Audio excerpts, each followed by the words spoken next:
ચલો મિત્રો 73માં દાખલાની રકમ જુઓ. સંકર સંખ્યા z નું માન 1 હોય એટલે કે mod of z બરાબર 1 હોય તો 1 plus ia છેદમાં 1 minus ia ની 4 ઘાત બરાબર ખાલી જગ્યા. એનો મતલબ એના બીજ કેવા છે, બરાબર છે? તો 1 plus ia છેદમાં 1 minus ia ની 4 ઘાત માટે ખાલી જગ્યા. તો પહેલા તો સંકર સંખ્યાનું મૂલ્ય 1 છે. ધ્યાન આપજો, આ આઈપી દાખલો છે, એડવાન્સ ને લાયક દાખલો છે કે mod of z બરાબર 1 છે પક્ષમાં આપ્યું રકમમાં. એટલે આપણે સંકર સંખ્યા z કેવી લઈ શકીએ? તો z બરાબર cos θ plus i sin θ લઈ શકાય. કેમ લઈ શકાય? કારણ કે એનું મૂલ્ય 1 આવે છે. જો મૂલ્ય મેળવ્યું છે mod of z બરાબર √ cos square θ plus i sin square θ plus sin square θ, i નો સહગુણક લેવાનો. તો √ cos square θ plus sin square θ બરાબર 1 એટલે √ 1 બરાબર 1. એનો મતલબ આનું મૂલ્ય 1 જ આવે છે ને 1 જ આવે છે માટે આપણે z બરાબર શું લઈ શકીએ? cos θ plus i sin θ. ચાલો એને લઈ લઈશું. ચાલો હવે આ પદ જે આપ્યું હતું રકમનું એ લખવાનું. z બરાબર લીધું cos θ plus i sin θ. આ આપણે લઈ લીધું z બરાબર. ઓકે, હવે મિત્રો બંને બાજુએ ચોથું મૂળ લઈએ, ચતુર્થ મૂળ લઈએ. તો આ બાજુ 4 ઘાત નીકળી જાય, પેલી બાજુએ ચતુર્થ મૂળ જોઈ શકો છો. ઓકે, હવે મિત્રો આની 4 ઘાત હતી પહેલા, એનો મતલબ આના કેટલા બીજ હોઈ શકે? તો 4 બીજ હોઈ શકે. એટલે આપણે અહીંયા જે થીટા લીધો છે ને એ જુદા જુદા 4 ખૂણા વ્યાખ્યાયિત થાય. તો આપણે અહીંયા શું લેવાનું? 2n pi plus θ. બેકી સંખ્યા pi એટલે એકમ વર્તુળમાં બિંદુ a પ્લસ એટલે વિષમગણિત દિશામાં પાછા જવાનું, કાંટો ઊંધો કરે તેમ. ચરણ પહેલું. તો આ રીતે પહેલા ચરણના હિસાબે તમારે ચાલવાનું રહે, બરાબર છે? અહીંયાથી ધ્યાન આપજો, બિંદુ a થી શરૂ થાય હંમેશા. તો 4 ખૂણા ત્યાંથી વ્યાખ્યાયિત કરવાના રહે કે બિંદુ a થી કેટલો ખૂણો લેવો એ નક્કી થાય. તો 4 ખૂણા વ્યાખ્યાયિત થાય. કેમ 4 થયા? કારણ કે 4 ઘાત હતી. એટલે આપણે અહીંયા હવે એંગલ છે ને એ આવી રીતે લેવાનો, 2n pi plus θ અને અહીંયા sin θ, θ ની જગ્યાએ 2n pi plus θ. જ્યાં n બરાબર કેટલા? તો 4 બીજ વિચારવાના. 4 ઘાત હોય તો 4 બીજ, 3 ઘાત હોય તો 3 બીજ, 2 ઘાત હોય તો 2 બીજ. આવું તમારે યાદ હશે બહુપદીમાં. તો અહીંયા n બરાબર કેટલા લેવાનું? તો 4 બીજ સુધી જાઓ ને, n બરાબર 0 1 2 ને 3. એટલે આ 0 લેવાથી એક બીજ મળે, 1 લેવાથી એક બીજ મળે, 2 લેવાથી બીજું બીજ મળશે અને 3 લેવાથી 0 લેવાથી પહેલું બીજ મળે, 1 લેવાથી બીજું બીજ મળે, 2 લેવાથી ત્રીજું બીજ મળે અને 3 લેવાથી ચોથું બીજ મળે. એટલે ટોટલ 4 બીજ એટલે 0 થી 3 લેવાના. ઓકે, આની અંદર હવે મિત્રો આ ઘાતને એંગલમાં આપી દેવાની, 1/4 એંગલમાં ગુણી નાખવાનું. કોણમ સાથેનો ગુણાકાર થાય. જો આને 1/4 વડે ગુણી નાખો એટલે અહીંયા આપણે જોઈ શકીએ sin અને એંગલ છે થીટા વાળો, ધ્યાન આપજો, એને 1/4 વડે ગુણી નાખ્યા એટલે તમારે એંગલ આવા આવી જશે cos અને sin બંનેમાં. ઓકે, હવે આટલો મોટો એંગલ છે તો થોડું નાનું નામ આપી દઈએ છે, આને આલ્ફા નામ આપી દેવાનું, આલ્ફા. આને પણ આલ્ફા આપી દેવાનું, જે આલ્ફા બરાબર છે 2n pi plus θ. ઓકે, હવે આપણી પાસે આની બરાબર આ પદ બરાબર આ સંકર સંખ્યા છે, જે આલ્ફા બરાબર આપણે છેલ્લે લઈશું. ઓકે, હવે મિત્રો આગળ વધીએ તો 1 plus ia છેદમાં 1 minus ia અને આ સંકર સંખ્યાથી cos alpha plus i sin alpha એના છેદમાં 1 મૂકવાનું. હવે મિત્રો યોગ વિયોગ જે તમે સારી રીતે જાણો છો, યોગ એટલે સરવાળો, વિયોગ એટલે બાદબાકી. તો હવે અહીંયા યોગ વિયોગ લઈએ તો અંશ અને છેદનો સરવાળો 2 અંશમાં મૂકવાનો, અંશમાંથી છેદ બાદ કરો એ છેદમાં મૂકવાનો. એ રીતે આમાં યોગ એટલે 1 ઉમેરવાનો અને વિયોગ એટલે 1 બાદ કરવાનો. ઓકે, હવે મિત્રો અહીંયા તમે જાણો છો બબ્બે ઉડી જાય, બરાબર છે? વધ્યો તો 1/i અને આ બાજુ આપણે આને ગોઠવવાની વાત આવશે કે cos alpha અને 1 એટલે એક સૂત્ર બને છે 1 plus cos alpha is equal to, આ સૂત્ર તમારે ત્રિકોણમિતિમાં આવે છે મિત્રો અને મોઢે કરેલું હશે તો મોઢે કરવાનું હશે. આ સૂત્ર ખાસ યાદ રાખજો. તો is equal to આવે 2 cos square alpha by 2. 1 plus cos alpha બરાબર 2 cos square alpha by 2. એટલે આનું સૂત્ર બની ગયું તે અહીંયા લખી દેવાનું. પછી મિત્રો sin alpha, એનું સૂત્ર ત્રિકોણમિતિનું ફરીવાર કે sin alpha બરાબર 2 sin alpha by 2 cos alpha by 2. ચાલો આ સૂત્ર પણ તમારે મોઢે કરવાનું છે, એટલે કોઈ સવાલ જ નથી. એટલે તમારે અત્યારથી મોઢે કરવા માંડો કે પછી કરો, મોઢે તો કરવું જ પડશે. કે sin alpha બરાબર શું? 2 sin alpha by 2 cos alpha by 2. એટલે આનું સૂત્ર મૂકી દેવાનું, જે તમે જોઈ શકો અહીંયા મેં મૂકેલું છે. હવે છેદમાં જુઓ તો cos alpha અને અહીંયા -1 છે. તો યાદ રાખજો, એક સૂત્ર આવશે એના પરથી હું બનાવીને લખું છું કે ધ્યાન આપજો, 1 minus cos alpha બરાબર આવે 2 sin square alpha by 2. ચાલો આ 3 સૂત્ર તમને આવડવા જોઈએ. જો 1 plus cos alpha નું છે અને આ છે 1 minus cos alpha બરાબર 2 sin square alpha by 2. 1 minus cos alpha હોય તો તમારે લખવાનું 2 sin સ્ક્વેર આલ્ફા બાય 2. અહીંયા નિશાની જુદી પડે છે. જો કોસ આલ્ફા અહીંયા માઇનસ છે તો આમાં પ્લસ છે, અહીંયા 1 પ્લસ છે તો અહીંયા 1 માઇનસ છે. તો આપણે શું કરવાનું? અને માઇનસ વડે ગુણીને લખવાનું કે -1 પ્લસ કોસ આલ્ફા બરાબર શું આવે? -2 sin સ્ક્વેર આલ્ફા બાય 2. એ મેં અહીંયા લખ્યું છે. જો પછી આ જે sin આલ્ફા તમને દેખાય ને એનું સૂત્ર આપણું અહીંયા હતું તે 2 sin alpha by 2 cos alpha by 2. આવી રીતે સૂત્ર મૂકી દીધા. હવે અંશમાંથી સામાન્ય કોણ નીકળે? જો અંશમાંથી સામાન્ય નીકળે છે, ધ્યાન આપજો. બે તો બધામાં છે, ઉડી જાય. આ બે છે બધામાંથી ઉડી જાય. ચાલો બે ઉડી ગયા. અંશમાંથી કોણ કોમન નીકળે? cos alpha by 2. અહીંયા લખ્યા છે. વધ્યો શું? cos alpha by 2 plus i sin alpha by 2. છેદમાંથી કોણ કોમન નીકળે? sin alpha by 2. જો અહીંયા 12 છે. વધ્યો શું? Minus sin alpha by 2 plus i cos alpha by 2. Okay. હવે મિત્રો આગળ વધીએ તો cos upon sin એટલે cot, cot. હવે અહીંયા છે ને આ જે છેદ છે એમાંથી હું i ને બહાર લખું તો કેવું પદ આપણે લખી શકાય? તો i સામાન્ય એટલે cos આલ્ફા બાય 2 દેખાય ને, અને અહીંયા અંદર મેં લખ્યો i sin આલ્ફા બાય 2. એટલે તમે વિચાર કરો i ગુણ્યા એટલે શું આવે? i સ્ક્વેર એટલે -1 -1 ગુણ્યા sin આલ્ફા બાય 2 એટલે માઇનસ sin આલ્ફા બાય 2 છે જ. દેખાય ને? એટલે આવો આઈડિયા વાપરવાનો. i કોમન લઈએ ને તો અહીંયા sin ની આગળ માઇનસ છે તો માઇનસ કાઢીને સીધો i લખી દેવાનો. એટલે i ગુણ્યા i એટલે -1 આવી જવાનું ને i સ્ક્વેર એટલે -1. ઓકે. એટલે આ જરા ધ્યાન રાખજો. હવે મિત્રો આ પૂરેપૂરું ઉડી જશે. વધેલું તો અહીંયા cot આલ્ફા બાય 2 છે ને એક છેદમાં i છે. હવે મિત્રો બંને બાજુએ છેદ જુઓ, અહીંયા i છે ને અહીંયા પણ છેદમાં i છે. આ બંને બાજુએ i પણ ઉડી જાય. વધ્યું 1/a બરાબર cot આલ્ફા બાય 2. આટલું પદ વધ્યું આપણું. આ પદ વધ્યું. હવે વ્યસ્ત લઈ લઈએ તો a બરાબર શું બને? cot નો વ્યસ્ત tan આલ્ફા બાય 2. હવે આલ્ફા તો અહીંયા આપણે નામ આપેલું ને, તો લઈ લેવાનું પાછું. ચાલો લઈ લીધું આલ્ફાની જગ્યાએ. હવે n બરાબર કેટલા લેવાના હતા? 4 બીજ. એટલે અહીંયા 4 ઘાત છે એટલે વિચારવાનું 4 બીજ આવે. 0 1 2 ને 3. ચાલો પહેલા 0 આમાં લેશો તો tan θ બાય 4 આવશે. સોરી 0 લેશો એટલે tan θ બાય કેટલા થશે? જો આલ્ફા બાય 2 છે ને, અહીંયા આપણી પાસે આલ્ફા જ હતો ને, એટલે અહીંયા કેટલા થઈ જશે? 8. 4 2 8.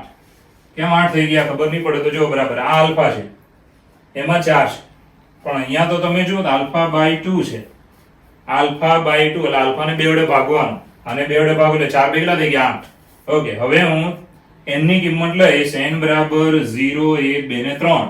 તો પહેલા હું 0 લઈ લઉં છું. n બરાબર 0. તો 0 લેવાથી કેટલા આવ્યા? θ બાય 8. એનો મતલબ tan θ બાય 8. ચલો પહેલું બીજ આવ્યું a બરાબર. હવે હું n બરાબર 1 લઈશ. n બરાબર 1 લઈને અહીંયા મૂકો તો 2π પ્લસ θ બાય 8. હવે 8 સેપરેટ આપી દેવાના. 2π છેદમાં 8 એટલે π બાય 4 પ્લસ θ બાય 8. તો tan π બાય 4 પ્લસ θ બાય 8. આ બીજું બીજ આવ્યું.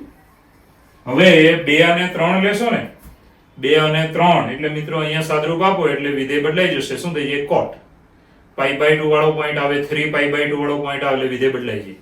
તો મિત્રો અહીંયા આવી જશે -cot π બાય 8 અને બીજો આવશે -cot π બાય 4 પ્લસ θ બાય 8. એટલે સેમ આ જ આવે, પરંતુ ધ્યાન આપજો વિધેય બદલાઈ જશે અને ચરણ બીજું આવી જતું એટલે બીજા ચરણમાં tan ઋણ છે એટલે બીજા ચરણની નિશાની લેવાની ઋણ, અને હવે વિધેય બદલવાનું. tan નું શું કરી નાખવાનું? cot. એટલે એંગલ તો સેમ જ આવે બરાબર. આ એંગલ સેમ જ આવશે, ખાલી π બાય 2 ના હિસાબે વિધેય બદલાઈ જાય અને ચરણ બીજું હોય એટલે નિશાની પણ બદલાઈ જાય. તો નિશાની ધન હતી તો ઋણ કરવાની અને વિધેય બદલવાનું, tan નું cot કરવાનું. તો બીજા બે બીજ આવ્યા. તો આ 4 બીજ છે એ 4 વાસ્તવિક છે અને ભિન્ન છે, એકબીજાથી જુદા છે. વાસ્તવિક છે અને ભિન્ન છે, માટે આપણો આન્સર આવશે A. તો મિત્રો આવા દાખલા તમારે ધ્યાનમાં રાખવાના રહેશે. એડવાન્સમાં પણ આવા પૂછાય છે બરાબર છે. તો પહેલેથી એકવાર ફરીવાર રિપીટ કરીએ. જુઓ સંકર સંખ્યાનું મૂલ્ય 1 છે માટે z બરાબર શું લઈ શકો? cos θ plus i sin θ. આ બધું નહીં લખો તો ચાલે, પરંતુ અત્યારે મેં સમજ આપી કે આનું મૂલ્ય 1 જ આવે છે. ચાલો હવે z બરાબર લઈ લેવાનું, પછી ચતુર્થ મૂળ લઈ લેવાનું બંને બાજુએ. હવે અહીંયા છે ને 4 ઘાત હતી એટલે 4 બીજ હોય એટલે આપણે અને 4 બીજ આવે એ રીતે લખવાનું, પછી જોવાનું બીજ કેવા આવે છે. તો પહેલા લઈ લેવાનું કે θ ની જગ્યાએ 2nπ પ્લસ θ. ઓકે. હવે 1/4 ઘાત છે તે કોણાંકમાં અંદર ગુણી કાઢવાનું અને આલ્ફા નામ આપી દીધું. આલ્ફા બરાબર જે છે તે જ. ઓકે. હવે ખાસ ધ્યાન આપજો, છેદમાં 1 લઈ લેવાનો, યોગ વિયોગ કરવાનો.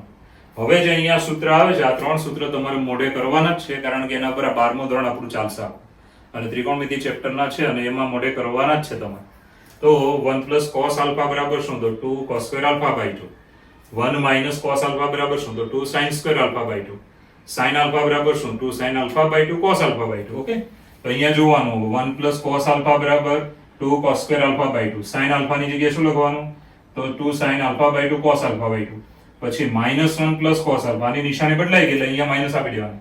-1 પ્લસ cos આલ્ફા બરાબર શું થાય? તો -2 sin સ્ક્વેર આલ્ફા બાય 2. બરાબર છે, આની પરથી બનાવીને લખો. પછી sin આલ્ફા છે એની જગ્યાએ આપણે મૂકવાનું થયું 2 sin alpha by 2 cos alpha by 2. હવે અંશમાંથી કોમન નીકળે છે, ધ્યાન આપજો, cos આલ્ફા બાય 2, છેદમાંથી sin આલ્ફા બાય 2. ઓકે, આ થઈ ગયું cot આલ્ફા બાય 2. હવે છેદમાં છે ને i કોમન લઈ લેવાનો અને માઈનસ કાઢીને પ્લસ i લખી દેવાનું અહીંયા sin ની આગળ, એટલે i સ્ક્વેર થાય ને તો -1 આવી જ જાય. તો આ બંને ઉડી જાય. અહીંયા એક i વધ્યો, તે i આની સાથે ઉડી જશે, અને આપણી પાસે પદ કેવું હોય તો 1/a બરાબર cot આલ્ફા બાય 2. વ્યસ્ત લઈ લો એટલે a બરાબર tan આલ્ફા બાય 2. આલ્ફા ત્યાંથી અહીંયા મૂકશો એટલે અહીંયા આલ્ફા બાય 2 છે, એટલે બે વડે ભાગીને લખવાનું 4 2 8. હવે n ની કિંમત લેવાની છે, કઈ કઈ? તો 0 1 2 ને 3. 0 લેશો એટલે pi by tan pi by 8 આવશે. 1 લેશો એટલે tan pi by 4 plus theta by 8 આવશે. પછી તમે 2 અને 3 લેશો ત્યારે પાઈ બાય 2 થી આગળ જતા રહો છો, એટલે પાઈ બાય 2 હોય તો વિધેય બદલવાનું, tan નું cot કરવાનું, અને બીજા ચરણમાં છો એટલે નિશાની આની ધન હોય તો તેની કેવી લેવાની? ઋણ લેવાની. ઓકે, લાવા જ મળશે, પરંતુ કોટમાં મળશે એટલે નિશાની બદલાઈ જાય એટલે નેગેટિવ મળશે. એટલે 4 એ 4 બીજ કેવા છે?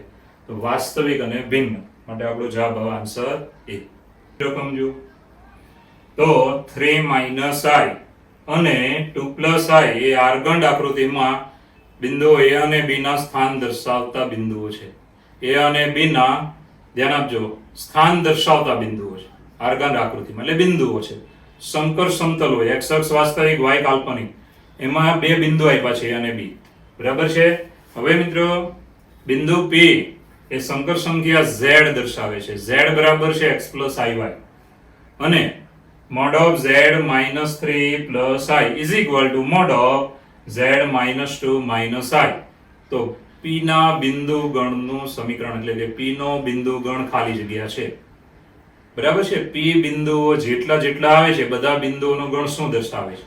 ઓકે, તો સૌપ્રથમ જેટલું આપ્યું છે તેનું લિસ્ટ બનાવીશું. a બિંદુ છે 3 minus i, જેને z1 સંકર સંખ્યા નામ આપી. b બિંદુ છે 2 plus i, એને આપણે z2 સંકર સંખ્યા નામ આપી દેવાનું. p બિંદુ છે કેપિટલ P, એ સંકર સંખ્યા z છે x plus iy, અને આ આપણને પક્ષ આપેલો છે. જો બરાબર, રકમમાં પક્ષ આપ્યો છે, તો p નો બિંદુ ગણ શું દર્શાવે તે કહેવાનું છે. હવે આપણે અહીંયાથી આગળ વધીએ મિત્રો. ખાસ ધ્યાન આપજો કે હું અંતરસૂત્ર પ્રમાણે ચાલીશ કે બિંદુ pa બરાબર mod of p માટે z અને a માટે z1. બરાબર છે. અંતર p બિંદુનું a બિંદુથી અંતર, એટલે અંતરસૂત્ર પ્રમાણે અહીંયા સંકર સંખ્યામાં આવું લખવાનું કે p ની સંકર સંખ્યા માઈનસ a ની સંકર સંખ્યા, આવી રીતે લખવાનું. mod of એટલે મૂલ્ય, એટલે અંતર આવી જાય. ચાલો, z બરાબર છે આપણી પાસે x plus iy, તો બરાબર આવે x plus iy, અથવા z ને હમણાં એમનેમ રાખીએ. ચાલો ને, આપણે જે પક્ષ આપ્યો તે આમ જ આપ્યો છે. z એમનેમ રાખીએ. z1 બરાબર શું છે? 3 minus i. 3 minus i. ચાલો, z1 એક જ મૂકવાનો ખાલી. કારણ કે કેમ સાહેબ એવું? કારણ કે આમાં z આપી દીધો છે એટલે આપણે z જ રહેવા દઈશું. ચાલો, સાદરૂપ આપી દઈશું તો mod of z minus 3 minus minus plus i. ચાલો, આને નંબર 2 આપી દઈએ છે. બરાબર છે. હવે નંબર 2 છે એ તમે જોઈ શકો છો, નંબર 1 માં ડાબી બાજુ છે. તો ખાસ ધ્યાન આપજો, નંબર 2 ન આપો હોય તો ચાલશે, કારણ કે આપણે આવું બીજું પણ લાવીએ જ છે. ચાલો, તથા pb, અંતરસૂત્ર pb z minus z2, b બિંદુનો સંકર સંખ્યા છે z2. ચાલો, z minus z2 બરાબર શું છે? તો 2 plus i. ચાલો, is equal to mod of z minus 2 minus i. હવે તમે જોઈ શકો છો આ pa અને આ છે pb. હવે બંને નંબર 1 પરથી તમે કહી શકો કે p અને pb તો આ બંને પક્ષ આપ્યો છે તે જ સેમ આવ્યા છે, માટે નંબર 1 પરથી pa બરાબર pb છે. હવે pa બરાબર pb હોય એનો મતલબ અંતર સરખું હોય તો તમારે આવું વિચારવાનું કે અહીંયા ધારો કે બિંદુ a છે, અહીંયા ધારો કે બિંદુ b છે, તો તો અહીંયા મધ્ય બિંદુએ તમે આ બિંદુએ P બિંદુ લઈ શકો છો, તો જ PA બરાબર PB થાય. પછી આવી રીતે એક રેખા આપણે દોરી કાઢીએ. આ રેખા પરનું કોઈ પણ બિંદુ તમે લેશો ને તો મિત્રો આ રેખા પરનું કોઈ પણ બિંદુ, ધારો કે મેં અહીંયા લીધું, P બિંદુ મેં અહીંયા લીધું, તો આ અંતર સરખું જ થાય. બરાબર. આવી રીતે ધારો કે P બિંદુ મેં અહીંયા લીધું તો આ અંતર સરખું જ થાય. બરાબર. તો આનો મતલબ શું થયો? તો P નો બિંદુગણ શું છે? તો એ રેખાખંડ AB નો લંબ દ્વિભાજક છે. એટલે કે રેખાખંડ AB ની લંબ દ્વિભાજક રેખા છે. બરાબર છે. માટે P નો બિંદુગણ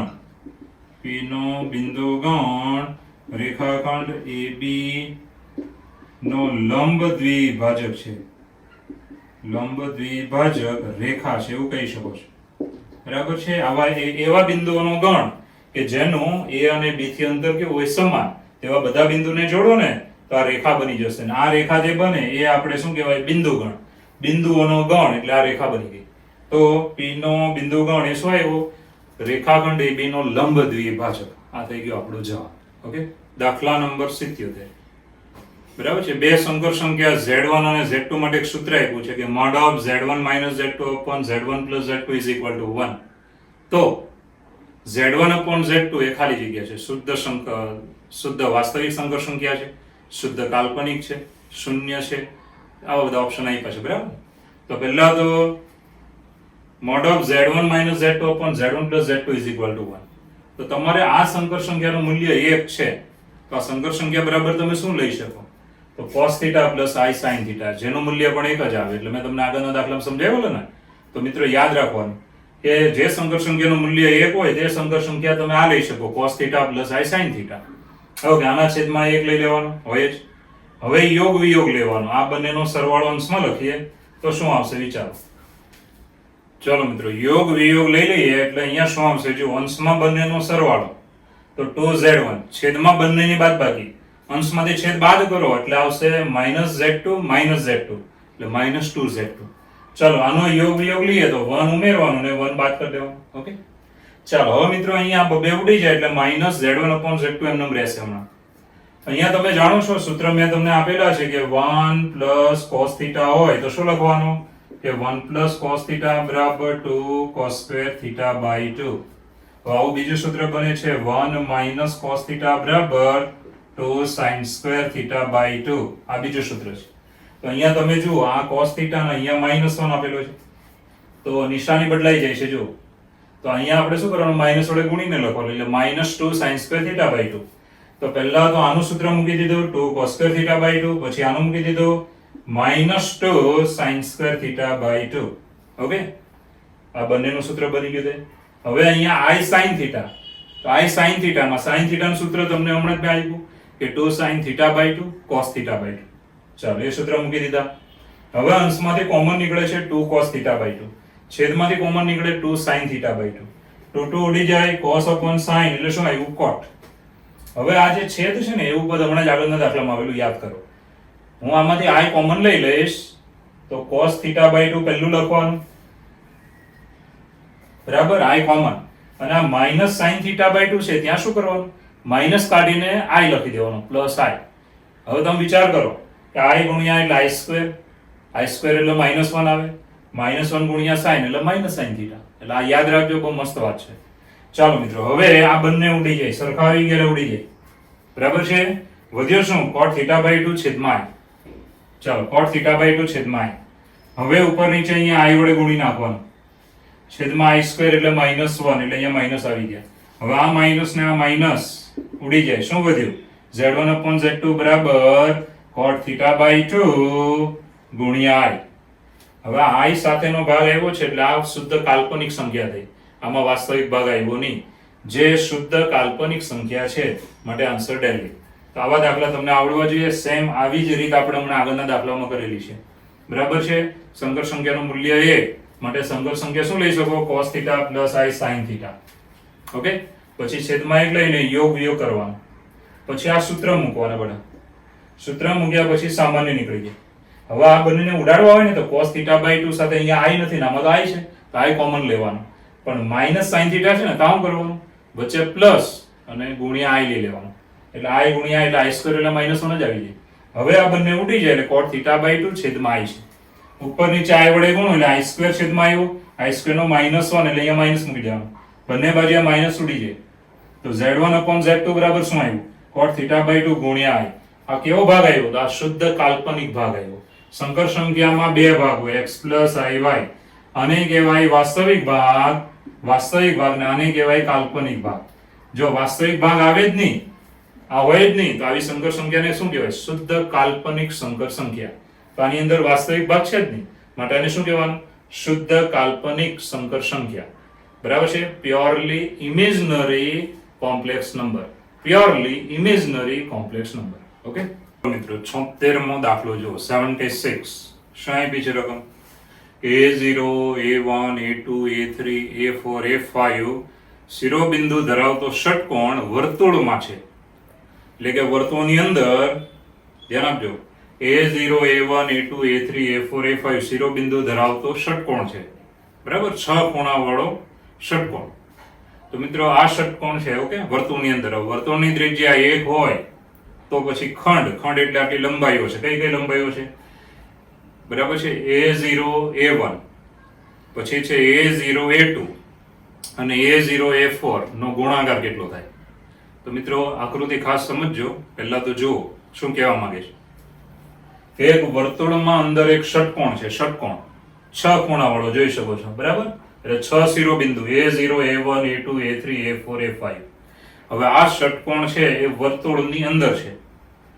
હવે વર્તુળની ત્રિજ્યા કેટલી છે તો 1 હવે આપણે શું કરવાનું કે અહીંયા વર્તુળનું કેન્દ્ર O લીધું છે અને આ OX અક્ષ લીધો છે અને એક શિરોબિંદુ ષટકોણનો આની પર જ રાખવાનું એટલે ગણતરી સહેલી થાય a0 પછી a1 a2 a3 a4 a5 આ બધાની સંકર સંખ્યાઓ છે a0 ને સંગત z0 a1 તો એની સંકર સંખ્યા થઈ બિંદુ થયું z1 બરાબર છે a2 એ બિંદુ સંકર સંખ્યા છે એની કારણ કે આપણે સંકર સંખ્યા ચેપ્ટર છે એટલે બિંદુ છે એના યામ સંકર સંખ્યા વાળા હોય તો a2 એટલે z2 એને સંકર સંખ્યા a3 z3 a4 z4 અને a5 બિંદુને સંગત સંકર સંખ્યા કઈ થઈ z5 હવે તમે જાણો છો 6 ખૂણા છે તો 360 ના 6 સરખા ભાગ કરવાના તો 360 ના તમે 6 ભાગ કરો 360 by 6 તો is equal to 60 આ 60 ને કહેવાય પાઈ બાય 3 બરાબર તો 6 ખૂણા બન્યા દરેક ખૂણો છે 60 નો 60 એટલે પાઈ બાય 3 તો તમે જુઓ તો આ ખૂણો જે આ બંને વચ્ચેનો થાય એ 60 નો થશે 60 એટલે પાઈ બાય 3 ઓકે હવે મિત્રો આટલું જે અંતર છે એ ત્રિજ્યા છે ત્રિજ્યા તો બધામાં સરખી જ આવે એટલે OZ0 એટલું અંતર છે એને કહેવાય Z0 બરાબર છે તો આ અંતર બધામાં સરખું મોડ ઓફ Z0 બરાબર 1 અંતર સરખું આવે અક્ષ પર જ છે એટલે આપણે એને લેવાનું પછી આમ ઉપર નીચે એ વાળા ન લઈ શકો તો ખૂણો પણ લેવો પડે એટલે તમારે અક્ષ પર છે એટલે સીધું અંતર મળી જાય કે Z0 મોડ ઓફ Z0 બરાબર 1 હવે મિત્રો આગળ વધીએ તો મોડ ઓફ Z0 બરાબર 1 કારણ કે ત્રિજ્યા 1 છે ને અક્ષ પર જ આપણે અંતર માપી લીધું છે ચાલો a0 ગુણ્યા a1 પહેલા આટલી લંબાઈ મેળવીશું પછી બીજું a0 a2 મેળવવાનું ત્રીજું a0 a4 મેળવવાનું પછી ત્રણેયનો ગુણાકાર કેટલો આવે એવું પૂછેલું છે અને IIT ની એક્ઝામમાં પૂછાઈ ગયેલો દાખલો છે તો a0 a1 બરાબર શું તો આની સંકર સંખ્યામાંથી આની સંકર સંખ્યા બાદ કરીને મૂલ્ય લેવાનું એટલે મોડ ઓફ z1 z0 હવે z1 બરાબર શું લખી શકો તો તમે ધ્રુવીય સ્વરૂપ એવું ભણ્યા હતા કે r કૌંસમાં cos θ plus i sin θ r એટલે આટલું અંતર લેવાનું હોય તો આટલું અંતર એ તો ભાઈ મોડ ઓફ z0 જેટલું છે એટલે z0 લઈ શકો તમે મોડ ઓફ માં તો z1 ની જગ્યાએ આપણે જ્યારે સંકર સંખ્યા લખવાની થાય કેવી લખી શકો તો પેલા અંતર એટલે z0 બરાબર છે મોડ ઓફ માં z0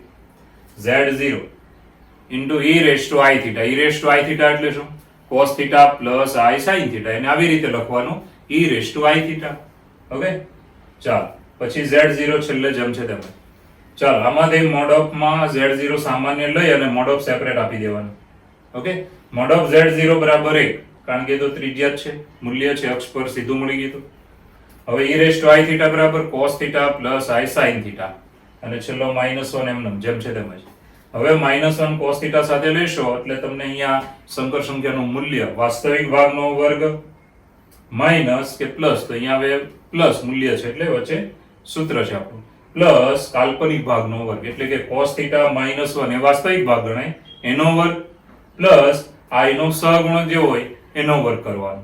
ચાલો વર્ગમૂળ. હવે આનું વિસ્તરણ કરી દઈએ પૂર્ણવર્ગ પદાવલી.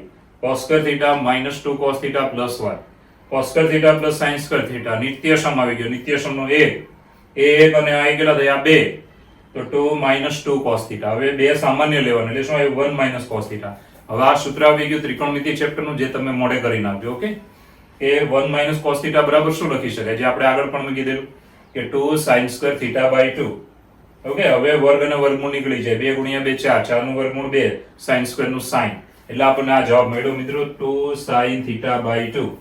પણ આપણે થીટા એટલે તો π/3 છે. આ z1 ની વાત છે, તો આ બંને વચ્ચેનો ખૂણો કેટલો થયો તો π/3. તો θ બરાબર π/3 લઈ લેવાનું. θ બરાબર π/3 ત્યાં લઈ લીધો તો π/3 ભાગ્યા 2 એટલે π/6. આ રીતે આપણને પહેલું પદ મળી ગયું મિત્રો, a0 a1 બરાબર 2 × sin π/6.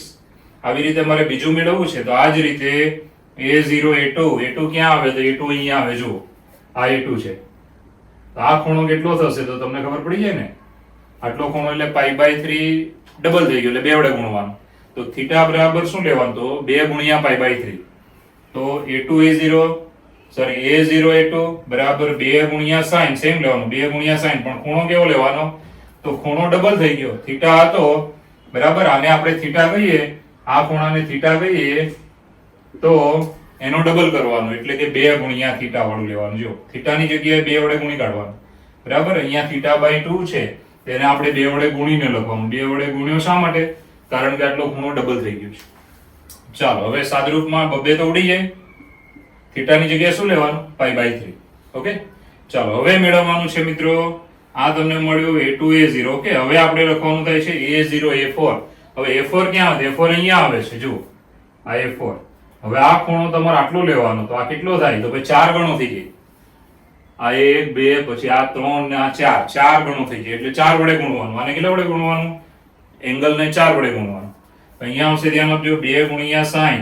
ચાલો અહીંયા 4 વડે ગુણીને લખવાનું એટલે 4 × પેલું θ/2 બરાબર 2 × sin 4 × θ બરાબર π/3 મૂકી દેવાનું. 2 2 4 એટલે 2π/3. 2π/3 ના ભાગ પાડવાના. 3 1 3, 3 માઈનસ ધ્યાન આપજો 1 એટલે 2 આવે. તો આવા ભાગ પડે. 2π/3 બરાબર શું, તો આપણે શું લખવાનું π - π/3. હવે તમે લસા લીધો હોય તો શું આવે 3 1 3, 3 માંથી 1 તો 2 તો છે જ. ઓકે, એટલે આપણે શું કર્યો ભાગ પાડ્યો કહેવાય. 3 1 3, 3 - 1 એટલે 2. એટલે આનો લસા લેવાનો એટલે 3 1 3, 3 માંથી 1 તો 2 આવે એટલે 2π/3 છે. એટલે 2π/3 ની જગ્યાએ શું લખવાનું π - π/3. હવે એકમ વર્તુળમાં યાદ કરો, પાઈ એટલે બિંદુ એડેસ, માઇનસ એટલે સમઘડી દિશામાં ચરણ બીજું એટલે ઓલેસ્ટીસી પ્રમાણે બીજા ચરણમાં સાઇન ધન છે. એટલે આપણે આ પાઈને કાઢી નાખીએ તો બીજા ચરણ પ્રમાણે સાઇન ની નિશાની ધન રાખવાની અને પાઈને કાઢી નાખવાનું. ઓકે, એટલે 2 sin π/3. એટલે આનો જવાબ આપણને આ મળ્યો મિત્રો. હવે આગળ વધીએ તો આ બધાનો ગુણાકાર કરવાનો છે. બરાબર છે, સવાલ આપણો આની બરાબર ખાલી જગ્યા. ચાલો આની કિંમત લખી નાખવાની જે બી મળી છે 3. હવે sin π/6, sin 30, 1/2, sin 60 π/3 એટલે 60 √3/2, sin 60 √3/2. ચલો બબ્બે ઉડી જાય છે બધાના. વધ્યું શું √3 × √3 એટલે 3, જે છે આપણો આન્સર C. તો મિત્રો દાખલો એકદમ સહેલો છે, IIT માં પૂછાઈ ગયેલો છે, પણ થોડું ધ્યાન રાખવાનું રકમ શું કહેવા માંગે છે. રકમ એવું કહેવા માંગે છે કે ધ્યાન આપજો કે 6 શિરોબિંદુ ધરાવતો ષટકોણ એ વર્તુળની અંદર છે ને વર્તુળની ત્રિજ્યા 1 હોય તો આપણે મેળવવાનું છે a0 × a1, a0 × a2, a0 × a4. એટલે આટલી જે લંબાઈઓ મળે છે ને, આ લંબાઈઓ એનો ગુણાકાર કેટલો થાય. તો પહેલી વાત એ કે આપણે શું કર્યું તો ભાઈ અહીંયા ષટકોણ એવી રીતે લીધો કે આનો એક શિરોબિંદુ x અક્ષ પર આવી ગયો એટલે આટલી લંબાઈ ત્રિજ્યા છે એટલે mod of z0 બરાબર તમે 1 લખી શકો છો. ઓકે, વાસ્તવિક સંખ્યા થઈ ગઈ, કારણ કે x અક્ષ પર આવે ને તો એને વાસ્તવિક જ કહેવાય, એમાં કાલ્પનિક ભાગ નહીં આવે. એટલે અહીંયા એક લંબાઈ છે એટલે z0 બરાબર શું થાય તો z0 બરાબર 1 અડે 1 જ થાય, કારણ કે આમાં કાલ્પનિક ભાગ તો નહીં આવે એટલે 0 × i થાય. બરાબર છે, z0 બરાબર 1 + 0 × i એટલે Z0 બરાબર 1 લખી શકો અને એનું મૂલ્ય લેશો ને mod of Z0 તો બી 1 જ આવશે. એટલે બે વસ્તુ થઈ, Z0 બરાબર બી 1 થાય અને mod of Z0 બરાબર બી 1 થાય. કેમ? કારણ કે x અક્ષ પર છે, જે વાસ્તવિક અક્ષ છે. સંકર સંખ્યામાં x અક્ષ વાસ્તવિક અને y કેવો આવે? કાલ્પનિક. એટલે આની પર હોય ને ત્યારે કાલ્પનિક ભાગ 0 જ આવે. એટલે આનું મૂલ્ય અને સંકર સંખ્યા બંને સરખા થઈ જાય. ઓકે, ચાલો હવે મિત્રો શું કર્યું? a0 ગુણ્યા a1 એટલે mod of z1 minus z0.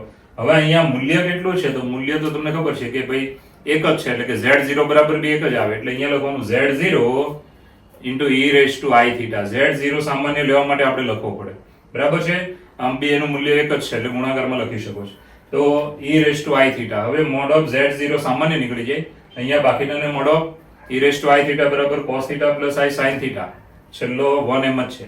આનું મૂલ્ય તો એક જ છે મિત્રો, બરાબર. હવે તમારે મૂલ્ય આનું લેવાનું, mod of છે એટલે.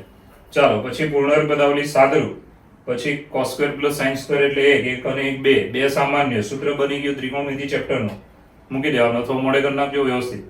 ચાલો પછી વર્ગમૂળ લઈને અહીંયા સુધી આવી ગયા. હવે ખૂણો કેટલો હતો? આ તો ભાઈ π/3 એટલે 60 નો ખૂણો હતો. એ π/3 લઈ લેવાના. લીધા પછી અહીંયા સુધી આવી ગયા. ઓકે, અહીંયાથી કિંમત બની નાખો તો બી વાંધો નથી. હવે મિત્રો a0 ગુણ્યા a2 તો અહીંયા π/3 ડબલ થાય છે એટલે થીટા ની જગ્યાએ શું લેવાનું? 2 થીટા. તો અહીંયા જુઓ 2 થીટા લીધા, બબે ઉડી જાય, થીટા બરાબર છે તો મૂકી દેવાનું. પછી a0 a4 તો આ તો ભાઈ 4 ગણો એંગલ થઈ ગયો, 4 ગણો એટલે આને 4 વડે ગુણવાનું.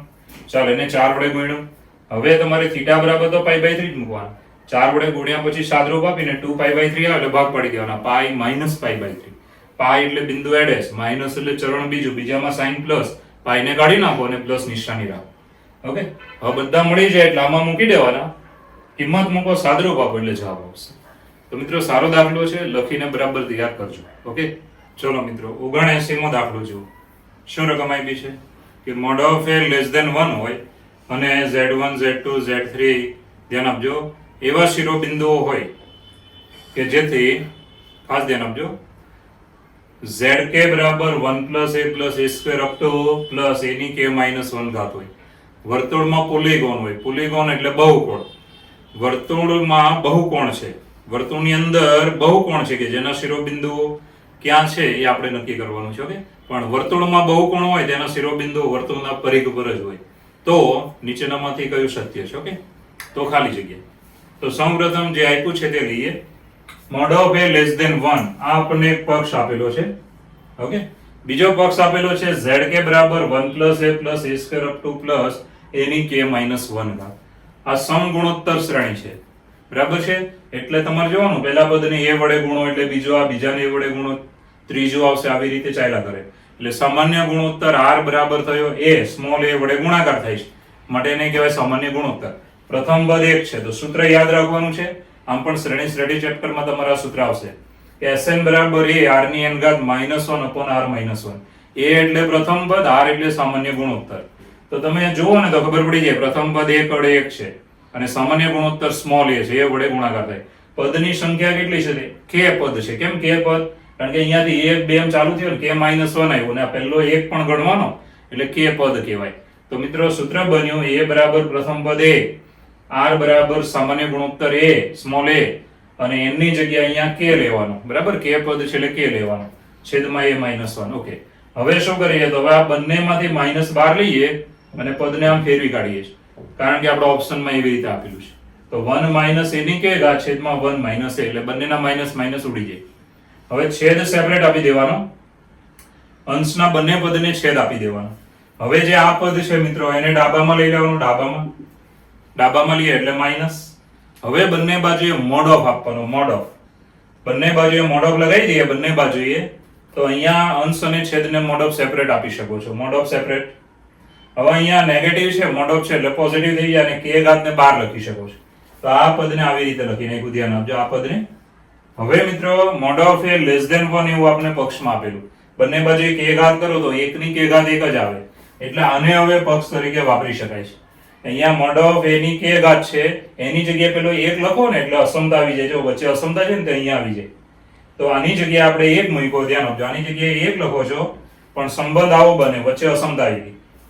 તો આમ આપણને શું મળ્યું? તો આપણને આ પદની માટે આ પદ મળ્યું છે, આપણે ધ્યાન આપજો આ પદ, પણ વચ્ચે શું આવી ગયું? તો અસમતા આવી ગઈ.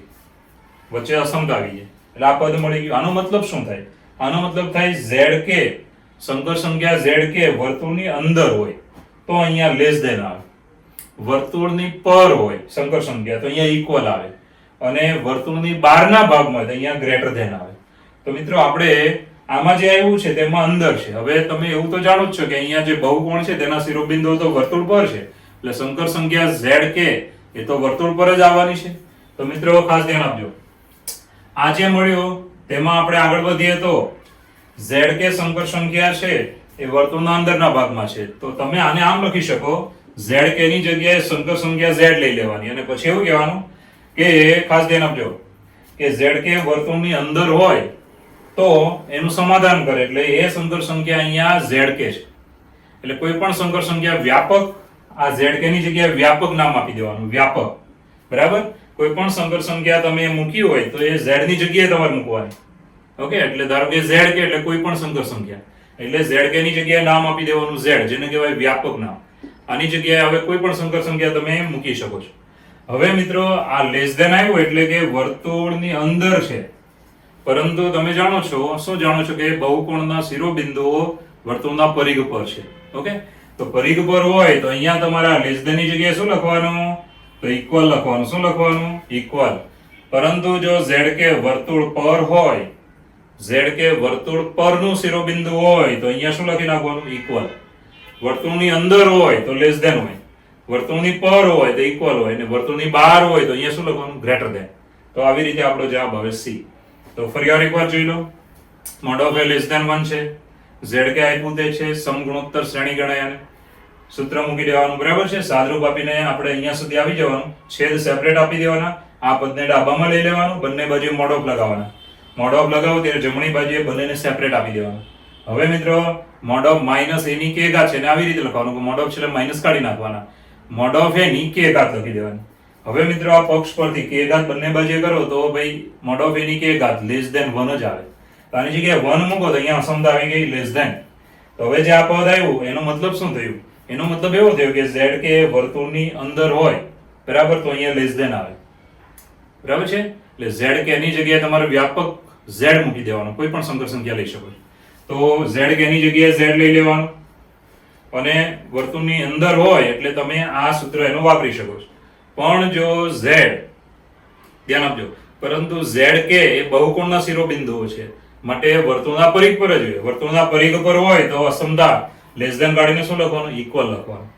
વર્તુળના પરિઘ પર હોય તો ઇક્વલ, વર્તુળની અંદરના ભાગમાં હોય તો લેસ ધેન, અને બહારના ભાગમાં હોય તો ગ્રેટર ધેન. બસ આટલું યાદ રાખવાનું. તો આ થઈ ગયો આપણો જવાબ.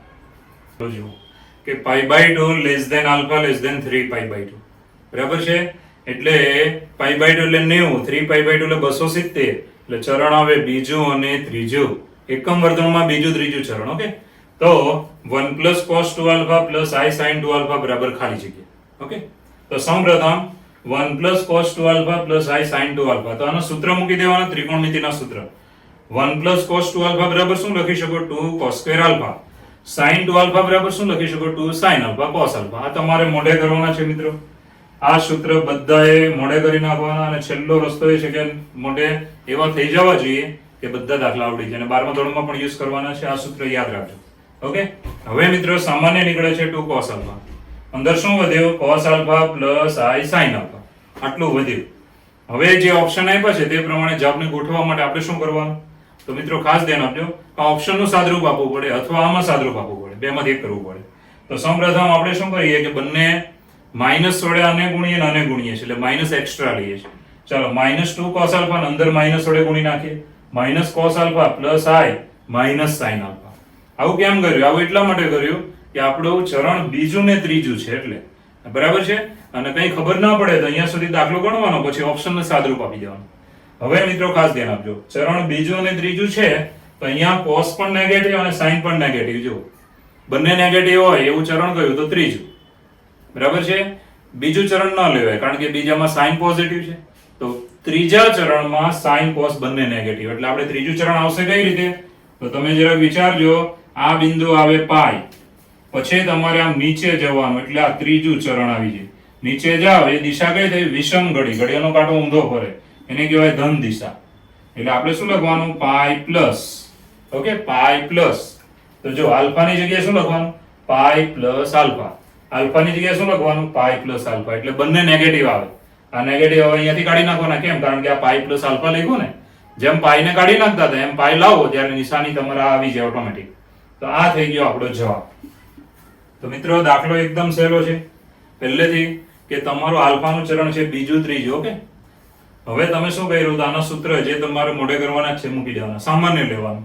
હવે બીજું ને ત્રીજું ચરણ છે એટલે તમારે અહીંયા બંને ધન જ છે. જુઓ તો બંને ધન બીજામાં પણ નહીં આવે અને ત્રીજામાં પણ નથી આવતા, તો બંને ઋણ પાછા આવી શકે છે. એટલે આપણે શું કરવાનું, માઇનસ વડે ગુણવાનું બહાર અને અંદર, એટલે કોસ નેગેટિવ, સાઇન પણ નેગેટિવ. એટલે કયું ચરણ આવે, બીજું કે ત્રીજું, તો ત્રીજું. ત્રીજું ચરણ લેવું હોય તો પાઈ અને ભાઈ નીચે જવાનું, વિષમગળી દિશાને પ્લસ કહેવાય. તો પાઈ પ્લસ, તો માઇનસ કાઢવાના અને એંગલમાં લખવાના પાઈ પ્લસ આલ્ફા, એ રીતે અહીંયા લખી દેવાના. એટલે મિત્રો આ થઈ ગયો આપણો જવાબ એ પહેલો જ. હવે ધારો કે તમને આ ગુણવાનું ખબર નહીં પડે તો તમારો જવાબ તમારે અહીંયા સુધી રાખવાનો, પછી આ પહેલો ઓપ્શન છે ને એનું સાદરૂપ આપી દેવાનું, પાઈ કાઢી નાખવાના, ચરણ પ્રમાણે નિશાની લઈ લેવાની. બરાબર, નિશાની લઈ લેવાની એટલે આ માઇનસ માઇનસ પ્લસ થઈ જાય, અને આ અહીંયાથી આ તમે લાવી શકો છો. એટલે આ પદનું સાદરૂપ આપો એટલે આવી જાય. અને જો ડાયરેક્ટ આવડતું હોય તો આવી રીતે ડાયરેક્ટ પણ ગણી શકો છો. ઓકે.